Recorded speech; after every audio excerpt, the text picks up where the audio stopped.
در سے مانگو. محمد ہے گھر, علی ہے در. سارے بولو محمد ہے گھر, علی ہے در. اگر مانگنا ہے تو اسی در سے مانگنا, گھر میں نہ گھسنا. گھر میں گھسو گے تو پتہ ہے نا کیا حشر ہوگا, اسی لیے در سے مانگنا. یہ شب ہجرت کا واقعہ تو آپ نے سنا ہے کہ جب پیغمبر کی جان کو خطرہ تھا, آواز توحید میرے پیغمبر میرے حبیب مکہ چھوڑ دے. پیغمبر چلے گئے, علی لیٹ گئے.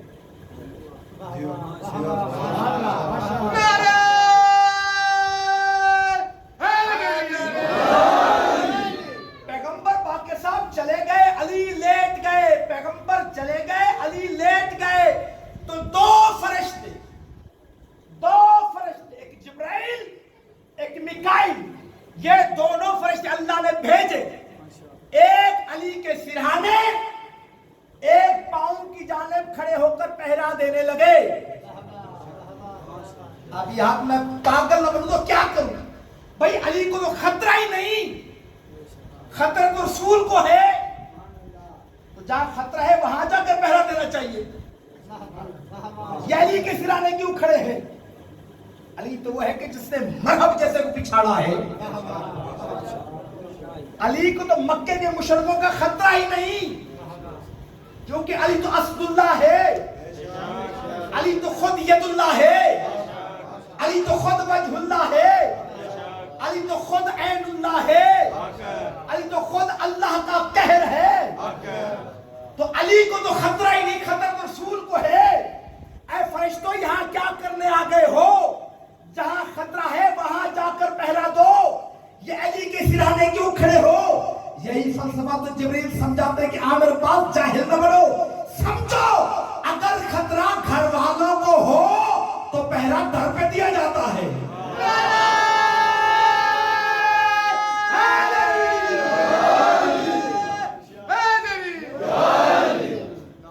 خطرہ گھر والوں کو ہو تو پہرا در پہ دیا جاتا ہے. محمد ہے گھر, علی ہے در.